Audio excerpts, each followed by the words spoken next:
All right, welcome back to episode 2 of If You Like What You See, Call Me, Real Estate Talk with Waylon and Jamey. We're honored to be back. Thankful for last week's episode and all the positive feedback we got. We truly enjoyed doing it and hope that it helps you guys out there become better agents. We're trying to make this more professional, more knowledgeable, better agents across all areas, not just the Lakeway area. So thankful for the positive feedback from last week. I think today's episode, we've got something in store that I think is going to really open some eyes and have people thinking that, oh, okay, I didn't know there was so much into this real estate stuff. How are you today, Jamey? I'm doing good, Waylon. Doing good. We're trying to give a little bit of information, a whole lot of comedy. Yeah. That's what our podcast is about. So there'll be a lot of comedy involved in it, I'm sure. Yeah. Especially when we start talking about mistakes that we've made That's and things true. of that nature, and mistakes that buyers and sellers and agents all make. Yeah. Everybody, we all do our part. We all make mistakes, but that's how we get through them. That's right. You just got to keep on going. Keep on Yeah, going. absolutely. Yeah. So today's episode, the main topic we're going to talk about is how to prepare for a closing. Mm-hmm. Now, Jamey, this is meaning that we're done with all the inspection periods. Mm-hmm. We've went through the appraisal. It's appraised. We've done. People have started. We've sent it to the title work.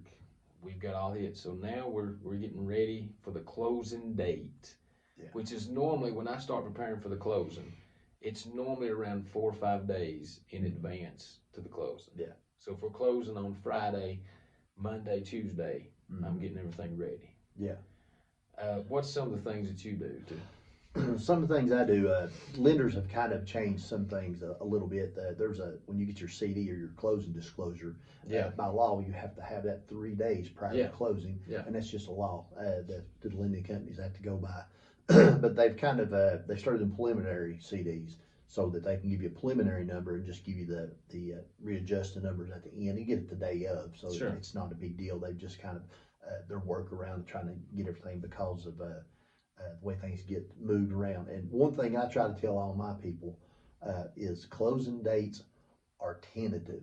Yeah. They are always hinged upon the lender. When you're borrowing money, they have all the money. They're going to tell us when they're ready to close. They will always try to get the date we put on there. We try to speak to lenders before we can put a closing date on the contract, and they'll say, yeah, we can do that. So they'll try to get it on that date. And as long as we give them time, they will. And there's exceptions come up that you have to move those around. So just try to warn our clients that a closing date is tentative sometimes in the beginning until we get closer, then we can really zero in on that closing date. Yeah. So closing dates are normally 30 to 45 days from binding the agreement date. Yeah. 30 to 45 days. So I tell my clients the same thing. The lender is calling the shots. Yeah. We hope to close on this day. Mm-hmm. That is the hope. Mm-hmm. But we have appraisals, we have underwriting, we've got all these things that they have to go through. It may not happen. Yeah. So be prepared to be a little flexible. Right. Be prepared to say, okay, I'm hoping to close on this day. If I don't, I'm okay if I close on this day. And as you get closer, you can zero on that day. That's in the very beginning of writing this contract out. If you've got a hard date you have to be out on in the beginning, you're writing a contract, you better have a plan B. Sure. Just to say, hey, where I can stay a few days if I have to get out early or if I have to stay over a few days. You better have a little bit of a plan B in there because, like I say, the lenders, they drive everything. It's a little bit better now than it was in 2020 and 21. Sure. And in 21 was real bad. You couldn't get an appraiser out there. They were so far behind. So the lenders were waiting on the appraiser 2 to 4 weeks just to get the appraiser out there. So then their underwriters can't finish underwriting your file and say, give you the clear to close until the appraisal comes back. So it's all a waiting game. Sure. And that was during the mad times of when we were doing multiple offers and selling them sight unseen and waiving inspections and everything. And that was, we had to wait on appraisers, we had to wait on inspections. Everything was 2 to 4 weeks out. So now it's getting more normalized. They can get, they're still staying busy, but we're not being bombarded so much that we can't get anything done. Right. So we're gonna play a little scenario here, Jamey. You're 4 days from closing. You've got the seller. What do you tell them? What I tell my sellers is, you have to be out, completely out. Gone. You've moved out, not one box Nothing. in the house. Dude, don't leave. And a I thing. tell my people the night before closing, you have to be out. When you close, there is a great misconception that you get 30 days after closing that you have to move out. No. That has been brought up. I don't know where this came from. It's never been that way. The 30 days is about how long it takes to get a loan done. That's your 30 days or whatever it is. And you can, there are different ways that if you write in a contract, you need to get out early or stay over. There are exceptions. We have forms for those that we can do.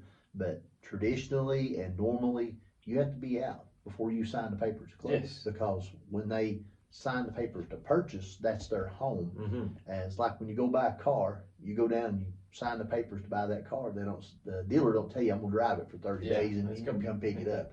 He said, it's your car when you leave the lot. You got it today. That's right. That's right. So, quick story. My first ever closing, my very first one, I had the seller. We're closing on a Wednesday. So I tell him, to the best of my ability, everything has to be out of the house. There can be nothing left. It's vacant anyway, which is always good. There hadn't been anybody to live in the property for a couple years, but all the stuff that was there 2 years ago was still there. Yeah, we're talking about dressers, beds, tables, chairs, a recliner. So he calls me like on Tuesday, we're closing on a Wednesday, and he's like, it was just some of that stuff I couldn't get.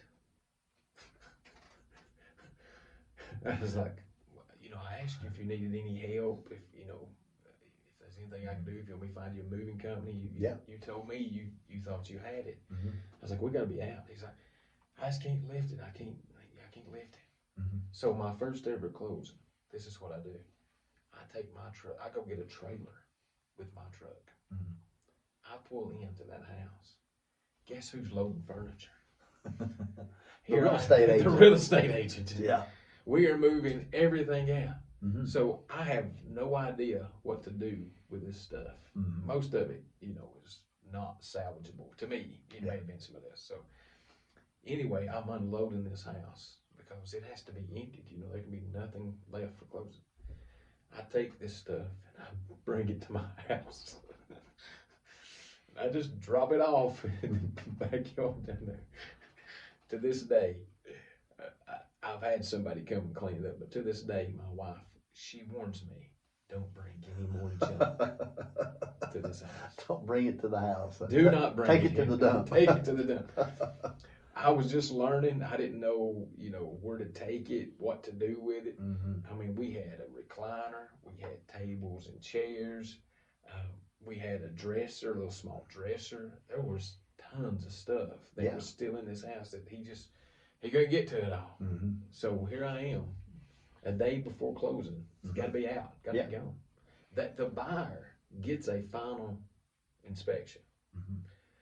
When the final inspection occurs, it's always good to already have your stuff out, or at least most of it, because then they can look around and see and make sure that the property is in the same or better condition than when they first laid eyes on it.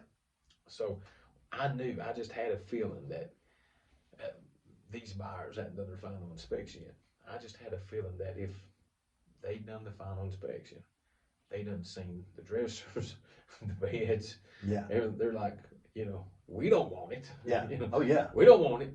So we could have had some conflict, possibly lost a closing, who knows, and definitely could have been a stress on this situation. So I just took and went and got a trailer and loaded this house and brought it home. Bringing it home, that does make the wife unhappy. She's for sure. She's not pleased. No. That's good. No. I've ran into a few situations like that as well, and that's why I stress to people to be out the day before. And I do that.